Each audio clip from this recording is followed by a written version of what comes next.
Oh, good evening, folks. Welcome back to the U-Man channel. Today is the Tuesday before Thanksgiving, and it's kind of become a family tradition to make a special kind of potato salad that my dad kind of developed over the years. So while I'm sitting here waiting for the potatoes to boil, I figured, you know what, I could probably document this and share it with you guys. So if you guys want to come along and see how to make the world's greatest potato salad, stay tuned.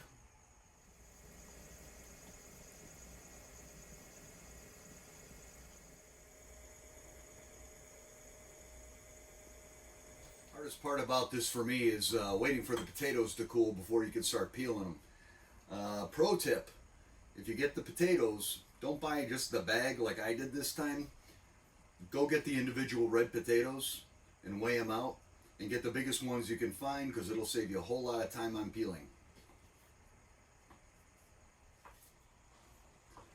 One of the tricks to this recipe that I think helps make it real good, and my dad swore by, is that when you're chopping all the ingredients, you got to chop them real small and fine. Usually if you get the potato salad in the container at the store, it's all big chunks of potatoes, so you're not really blending the flavors as well. By cutting everything down real fine into these small little chunks, lets the mayo get all over everything, lets the flavor get into everything, and I think that's one of the keys to why this is so good.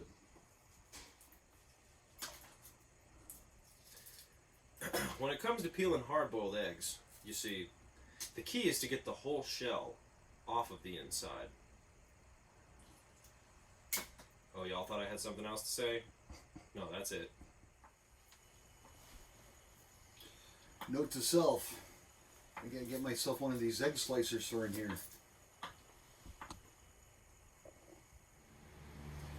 Okay, tonight we're using the Roma tomatoes. You can use any kind of tomatoes that you want, but I like going with the Romas or the plum tomatoes or something like that, because they are not as juicy and watery.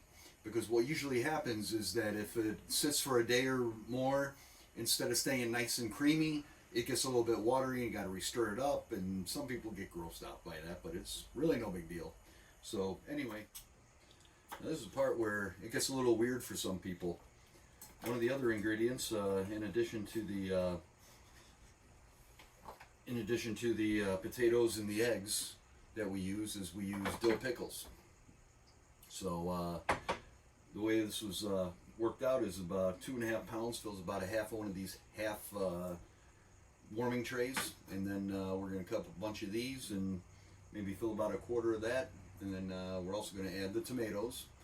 Tomatoes will fill about a quarter of that, and then we'll see about 6 to 8 eggs, and then we'll show you how to make the mayonnaise mix, some extra stuff that we add to that, and hope it turns out like it usually does. Alright, now we're getting ready to make the mayo mix, and again, this is a little bit unique and different compared to what you may be used to or have ever seen. In addition to the mayo, we're going to mostly use just salt and pepper to season it, but then we're also going to add some anchovy paste and some finely minced apple. That finely minced apple takes out that fishy flavor you might get from the anchovies, but that anchovy gives it a nice body or nice flavor. So I don't have my little slap chopper that lets me take this down to just below applesauce or just above applesauce, so we're just going to be mincing this up, half an apple for the 2 trays here. So alright, now it's time to make the mayo dressing.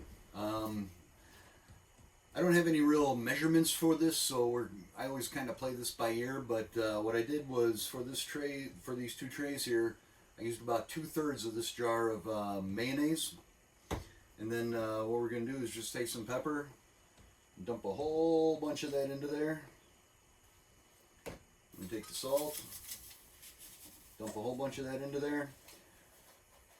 You can season this to taste, but what I found is that you want to put enough salt in there that when you taste it, it has a salty taste to it, because all that mayo and salt is going to get absorbed into those potatoes and the tomatoes and the eggs. If you don't put enough in, then you end up adding it later, and it doesn't give you the same flavor. So just when you think it got a little too salty, that's probably the point where you're going to be good on that. So we take that and we just mix it up.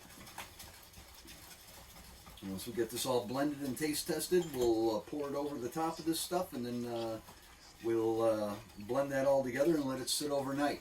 If you let it sit overnight, it gives everything the opportunity to absorb the flavors and really gives you that taste that you're looking for. Let's Go Brandon just reminded me that I forgot to mention the anchovies. Normally, I use an anchovy paste. You buy little tubes, a little Reese or whatever the stuff is at the store. They didn't have that. So I bought a little tin of anchovies, and we just smashed them up real good, blending them with a little mayo before we started putting all the rest of the stuff in. And you see, you want to see the black specks in there, and make sure you have enough pepper in there. And then I think we need to add a little bit more salt to this, because right now it's really tasty, but not that little bit over salty taste that I was talking about. All right, you can see here the tray is about a little less than half full with potatoes, and then got about a quarter of it filled with tomatoes and pickles, and then the eggs in the middle. That's 9 eggs per tray, and 1 jar of pickles per tray, and I think it was 4 or 5 tomatoes roughly. So now we also got the mayo mix all ready to go. You can see it's kind of dark, but that'll lighten right up once you pour it over and mix it in with everything. And got it to what I think is the perfect saltiness. And next we're gonna start putting it together. We'll split that up between the 2 trays. I think we were gonna try putting some chipotle peppers or some other seasonings into one of the trays that we're going to try for ourselves, and we'll see how that turns out.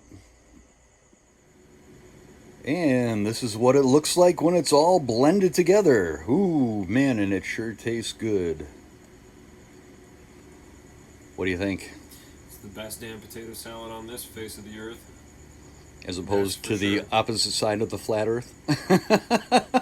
Well, if you think about it, the ocean is all water, and it's not carbonated. So technically, the earth is flat. I saw that meme too. Look at that beauty. Woo! Now, I don't know if you can see, but this one here, we added some ancho chilies and some chipotle chili powder to it. And this one has a darker, what color would you say it is? Kind of a little more orangey color to it or something? I'd say it's a little more chili red. Yeah. But man, this looks good, and it tastes even better. I think this may be part of the normal routine from now on. This will be Let's Go Brandon's addition to the family tradition. Ancho chili powder, man, that's the way to go. I put that on everything. You just got to add a little bit until the whispers or your ancestors tell you that's enough, child, and boom. Seriously, it elaborates any recipe you got out there. Ancho chili's the way. Yeah, it tastes really nice. It's not a lot of heat, but it gives you that nice pepper flavor with a little bit of backburn on the tongue. Well, for those who aren't familiar, an ancho chili is a smoked poblano pepper.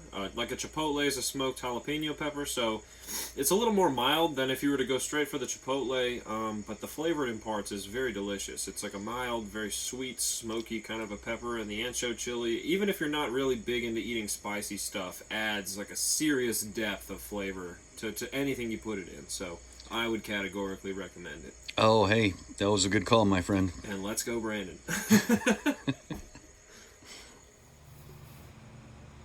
Well, that was a great night. Glad my son was able to stop by and give me a hand with that, and got that knocked out. I think I started boiling potatoes around 4:30, and it's what? 9:09. About 10 after 9 now, so it's not a real quick thing to get done. But I'll tell you, if you guys try this, it is going to be well worth your while. That potato salad with the chilies, man, we let that sit for a little bit, and we couldn't resist but have to try it. And oh my God, was that good. Woo! I can't wait to eat the crap out of that on Thanksgiving. So, hope you guys enjoyed this. I hope you give it a try. And I hope you like it and enjoy it as much as we did. And if you come up with a different spin on this, let me know, and maybe we'll try it out next time. So, in the meantime, you guys have a happy Thanksgiving. Be safe, be good, and we'll see you guys on the next video.